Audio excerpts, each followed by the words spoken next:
ಪಿತನ ಸುತನ ಮತ್ತು ಪವಿತ್ರಾತ್ಮರ ನಾಮದಲ್ಲಿ amen.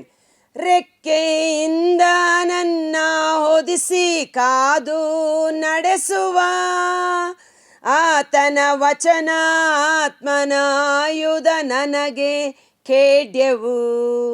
Hallelujah ಆನಂದವೇ, hallelujah ಆನಂದವೇ, ಸ್ತುತಿಸುವೆ ಸ್ತುತಿಸುವೆ ಸ್ತುತಿಸುತ್ತಲೇ ಇರುವೆ. ಪ್ರಭು ಕ್ರಿಸ್ತರಲ್ಲಿ ಆತ್ಮೀಯ ಸಹೋದರ ಸಹೋದರಿಯರೇ, ಈ ದಿನದ ಮುಂಜಾನೆಯ ಜೀವಸ್ವರ ಕೀರ್ತನೆಗಳು 17. ಇದರ ಟೈಟಲ್ ನೋಡುವುದಾದರೆ ನಿರಪರಾಧಿಯ ಪ್ರಾರ್ಥನೆ. ಲಕ್ಷ್ಯವಿಡು ಓ ಪ್ರಭು, ಎನ್ನ ನ್ಯಾಯವಾದ ಮೊರೆಗೆ ಕಿವಿಗೊಡು, ನಿಷ್ಕಪಟ ಬಾಯಿಯಿಂದ ಬಂದ ಪ್ರಾರ್ಥನೆಗೆ. ಪ್ರಭುವೇ, ನನ್ನ ಬಾಯಿಯಿಂದ ಬರುವ ಪ್ರಾರ್ಥನೆಗೆ ಸದುತ್ತರವನ್ನು ನೀಡು, ನನ್ನ ಪ್ರಾರ್ಥನೆಗೆ ಕಿವಿಗೊಡು ಎಂಬುದಾಗಿ. ದೇವರಿಗೆ ನಮ್ಮ ಪ್ರಾರ್ಥನೆ ಕೇಳಿಸಿಕೊಳ್ಳಲಾರದಂತೆ ಅವರ ಕಿವಿ ಕಿವುಡಲ್ಲ, ನಮಗೆ ಸಹಾಯ ಮಾಡಲಾಗದಂತೆ ಅವರ ಕೈ ಮೋಟುಗೈಯಲ್ಲ.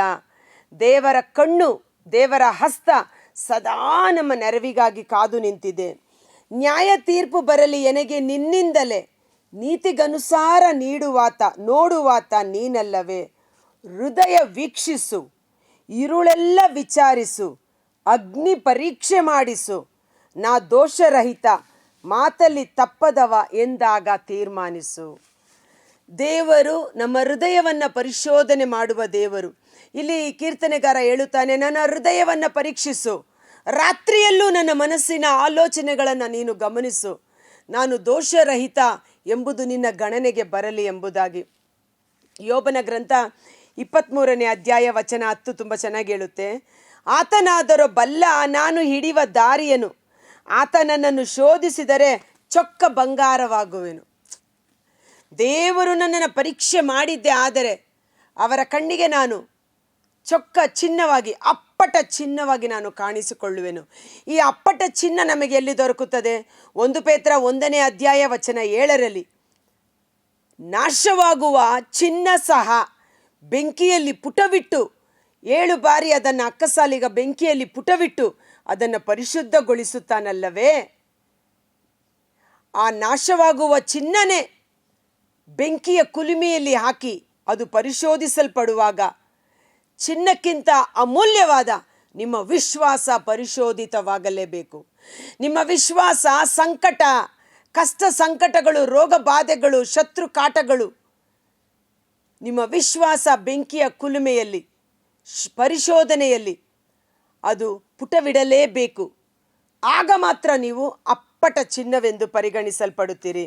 ಆದ ಕಾರಣ ಕಷ್ಟ ಸಂಕಟಗಳು ಬಂದಾಗ ಭಯಪಡದೆ ದೇವರ ಕಡೆ ನಾವು ಇನ್ನೂ ಹೆಚ್ಚಾಗಿ ಆಶ್ರಯಿಸಿಕೊಳ್ಳಬೇಕು.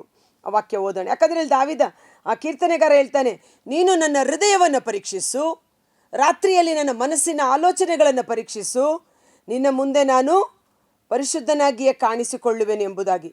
ಯೋಬ ಹೇಳ್ತಾರೆ, ದೇವರು ನನ್ನನ್ನು ಪರೀಕ್ಷೆ ಮಾಡಿದ್ದೆ ಆದರೆ ಅವರ ದೃಷ್ಟಿಯಲ್ಲಿ ನಾನು ಅಪ್ಪಟ ಚಿನ್ನ, ಪ್ಯೂರ್ ಗೋಲ್ಡ್ ಆಗಿ ಕಾಣಿಸಿಕೊಳ್ಳುತ್ತೇನೆ ಎಂಬುದಾಗಿ.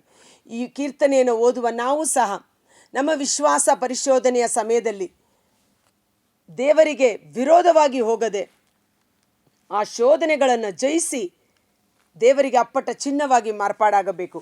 1 ಪೇತ್ರ 1ನೇ ಅಧ್ಯಾಯ ವಚನ 6, ಸದ್ಯಕ್ಕೆ ನೀವು ಕೊಂಚ ಕಾಲ ಹಲವಿಧವಾದ ಪರಿಶೋಧನೆಗಳ ನಿಮಿತ್ತ ದುಃಖವನ್ನು ಅನುಭವಿಸಬೇಕಾಗಿದ್ದರೂ ಪ್ರತ್ಯಕ್ಷವಾಗಲಿರುವ ಸಿರಿ ಸಂಪತ್ತನ್ನು ಜ್ಞಾಪಿಸಿಕೊಂಡು ಹರ್ಷಚಿತ್ತರಾಗಿರಿ.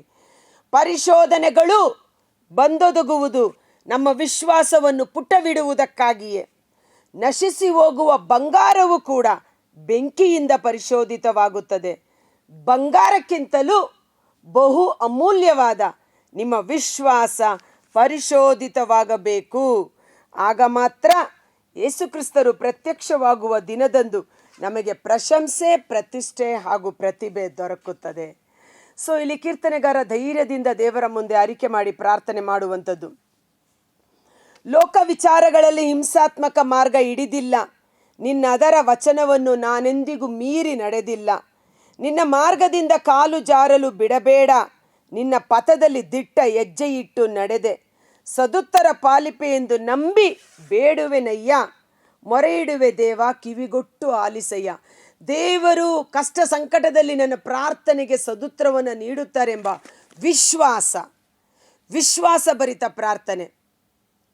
ವಿಶ್ವಾಸದಿಂದ ನೀವು ಪ್ರಾರ್ಥನೆಯಲ್ಲಿ ಏನನ್ನು ಕೇಳಿಕೊಂಡರು ಅದೆಲ್ಲ ಪಡೆದಾಯಿತೆಂದು ನೀವು ನಂಬಿ ಪ್ರಾರ್ಥನೆ ಮಾಡಿರಿ. ಶರಣರನ್ನು ಶತ್ರುವಿನಿಂದ ಸಂರಕ್ಷಿಸುವನಾತ ನೀನಯ್ಯ, ಭುಜಬಲವನ್ನು ಪ್ರಯೋಗಿಸಿ ಕಾಪಾಡುವಾತ ನೀನಯ್ಯ, ನಿನ್ನಚಲ ಪ್ರೀತಿಯನ್ನು ಅಚ್ಚರಿಯಿಂದ ತೋರಿಸಯ್ಯ. ದೇವ, ಇಸ್ರಾಯೇಲ್ ಜನಾಂಗದ ಮೇಲೆ ದೇವರಿಗಿದ್ದ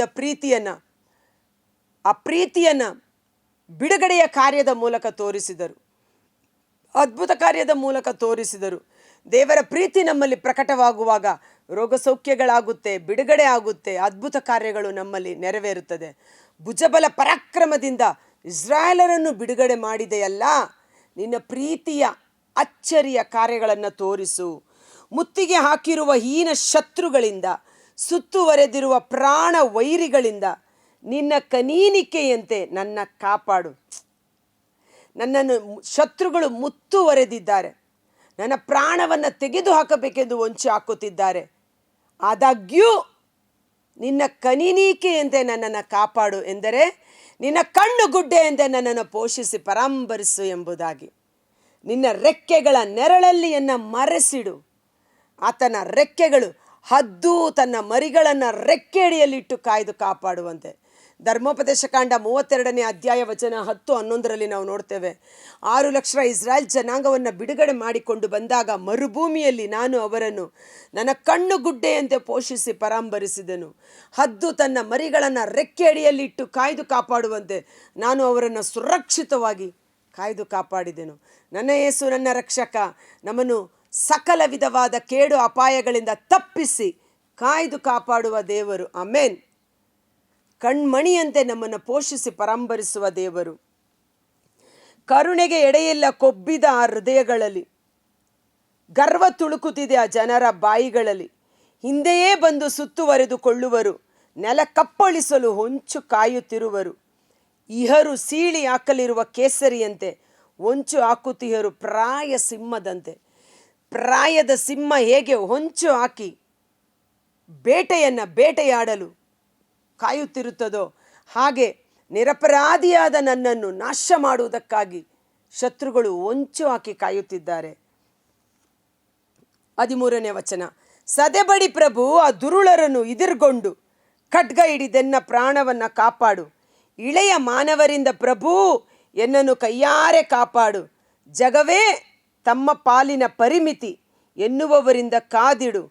ಅವರಾದರೂ ನಿನ್ನ ನಿಧಿಯಿಂದ ಉದರ ತುಂಬಿಸಿಕೊಳ್ಳಲಿ, ಮರಿಗಳು ಮಕ್ಕಳಿಗೆ ಯಥೇಚ್ಛವಾಗಿ ಉಳಿಸಿಕೊಳ್ಳಲಿ. ಸತ್ಯಸಂಧನಾದ ನಾನೋ ಸೇರುವೆ ನಿನ್ನ ಸಾನ್ನಿಧ್ಯವನ್ನು, ಎಚ್ಚೆತ್ತು ನಿನ್ನ ಮುಖದರ್ಶನದಿಂದ ತೃಪ್ತನಾಗುವೆನು. ಭೂಮಿಯಲ್ಲಿ ದಬ್ಬಾಳಿಕೆಯನ್ನು ನಡೆಸುತ್ತಿರುವ, ಗರ್ವಿಗಳಾಗಿ ಅಹಂಕಾರಿಗಳಾಗಿ ಮೆರೆಯುತ್ತಿರುವ ಅವರನ್ನು ನೀನು ಸದೆಬಡಿ. ನಾನಾದರೂ ನಿನ್ನನ್ನೇ ಆಶ್ರಯಿಸಿಕೊಳ್ಳುವೆನು. ನಿನ್ನ ಮುಖದರ್ಶನದಿಂದ, ನಿನ್ನ ಮುಖ ಪ್ರಸನ್ನತೆಯಿಂದ ನಾನು ಸಂತೃಪ್ತನಾಗುವೆನು.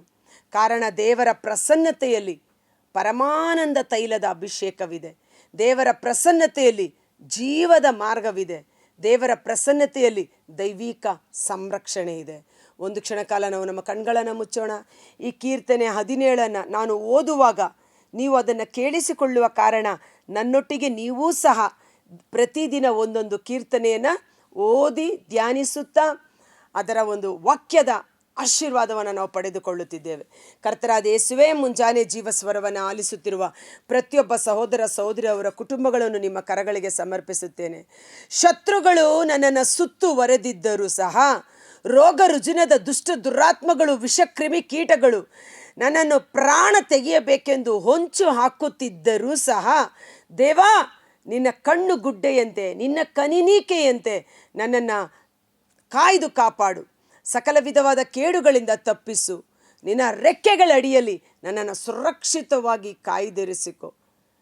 ಮತ್ತಾಯ 23:37 ಓ ಜೆರುಸಲೇಮೇ, ಜೆರುಸಲೇಮೇ, ಕೋಳಿ ತನ್ನ ಮರಿಗಳನ್ನು ಅಪ್ಪಿಕೊಳ್ಳುವಂತೆ ನಾನು ನಿನ್ನನ್ನು ಅಪ್ಪಿಕೊಳ್ಳಲು ಎಷ್ಟೋ ಬಾರಿ ಪ್ರಯತ್ನಿಸಿದೆ, ಆದರೆ ನೀವು ನನ್ನೆಡೆಗೆ ಬರಲೇ ಇಲ್ಲ, ನನ್ನನ್ನು ಆಶ್ರಯಿಸಿಕೊಳ್ಳಲಿಲ್ಲ ಎಂದು ಜೆರುಸಲೇಮನ್ನು ನೋಡಿ ಕಣ್ಣೀರಿಟ್ಟ ಪ್ರಭು ಯೇಸುವೆ, ಇಂದು ನಮ್ಮ ಒಂದೊಂದು ಕುಟುಂಬಗಳನ್ನು, ನಮ್ಮ ಮಕ್ಕಳನ್ನು, ನಮ್ಮ ಬೆಂಗಳೂರು ನಗರವನ್ನು ನಿಮ್ಮ ಕರಗಳಿಗೆ ಸಮರ್ಪಿಸುತ್ತೇವೆ. ಅಂದು ಜೆರುಸಲೇಮಿಗಾಗಿ ಕಣ್ಣೀರಿಟ್ಟ ಪ್ರಭು ಯೇಸು ಈ ಸಮಯದಲ್ಲಿ ನಮ್ಮ ಬೆಂಗಳೂರಿನ ಸಂರಕ್ಷಣೆಗಾಗಿ, ನಮ್ಮ ಕುಟುಂಬಗಳ ಸಂರಕ್ಷಣೆಗಾಗಿ, ನಮ್ಮ ಮಕ್ಕಳ ಜೀವನ ಆಶೀರ್ವಾದವಾಗಿ ಮಾರ್ಪಾಡಾಗುವಂತೆ ದೈವಿಕ ಕರುಣೆ ನಮ್ಮ ಮೇಲೆ ಸುರಿಸಲ್ಪಡಲಿ. ನಿನ್ನ ಕಣ್ಮಣಿಯಂತೆ, ಕಣ್ಣುಗುಡ್ಡೆಯಂತೆ ನಮ್ಮನ್ನು ಕಾಯ್ದು ಕಾಪಾಡಿರಿ. ನಿಮ್ಮ ರೆಕ್ಕೆಗಳಡಿಯಲ್ಲಿ ನಮ್ಮನ್ನು ಸುರಕ್ಷಿತವಾಗಿ ಕಾಯ್ದು ಕಾಪಾಡಿರಿ.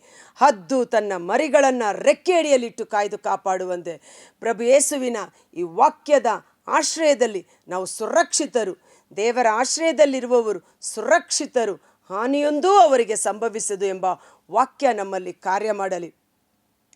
ನಿರಪರಾಧಿಯ ಪ್ರಾರ್ಥನೆಗೆ ಸದುತ್ತರವನ್ನು ನೀಡುವ ಪ್ರಭು ಯೇಸುವೆ, ಈ ದಿನ ಯಾರೆಲ್ಲ ಕೋರ್ಟಿಗೆ ಹೋಗಬೇಕು, ಅವರ ಕೇಸಲ್ಲಿ ಒಂದು ಜಯ ಸಿಗಬೇಕೆಂದು ಅಲೆಯುತ್ತಿದ್ದಾರೋ ಅವರ ಪರವಾಗಿ ವಾದಿಸಿ ಅವರಿಗೆ ಜಯವನ್ನು ಅನುಗ್ರಹಿಸಿರಿ. ಯಾರೆಲ್ಲ ಅಪರಾಧ ಮಾಡದಿದ್ದರೂ ನಿರಪರಾಧಿಯಾಗಿ ಸೆರೆಮನೆಯಲ್ಲಿ ನಾನೇನು ತಪ್ಪು ಮಾಡದಿದ್ದರೂ ಜೈಲಲ್ಲಿ ಇದ್ದೇನೆ ಎಂದು ಕೊರಗುತ್ತಿದ್ದಾರೋ ಅಂಥ ಎಲ್ಲ ನಿರಪರಾಧಿಗಳ ಮೇಲೆ ನಿಮ್ಮ ಕರುಣೆ ಇಳಿದು ಬರಲಿ. ಅವರು ಬಿಡುಗಡೆಯನ್ನು ಹೊಂದಿಕೊಂಡು ನಿಮಗೆ ನೈಜ ಸಾಕ್ಷಿಗಳಾಗಿ ಜೀವಿಸುವಂತೆ ಕರುಣೆ ತೋರಿರಿ. ಅನಾಥರು, ನಿರ್ಗತಿಕರು, ನಿರಪರಾಧಿಯ ಪರವಾಗಿ ಹೋರಾಡಿ ನ್ಯಾಯ ಒದಗಿಸಿಕೊಡುವ ಪ್ರಭು ಯೇಸುವಿನ ಅದ್ಭುತವಾದ ಕರಗಳಿಗೆ ನಮ್ಮನ್ನು ಸಮರ್ಪಿಸುತ್ತಾ ಯೇಸುವಿನ ನಾಮದಲ್ಲಿ ಪ್ರಾರ್ಥಿಸಿ ಬೇಡಿ ಹೊಂದಿಕೊಳ್ಳುತ್ತೇವೆ. ಆಮೇನ್. God bless you. ಈ ವಿಡಿಯೋ ಲಿಂಕನ್ನು ಪರರಿಗೂ ಶೇರ್ ಮಾಡಿ ಆಶೀರ್ವಾದವನ್ನು ಹೊಂದಿಕೊಳ್ಳಿ.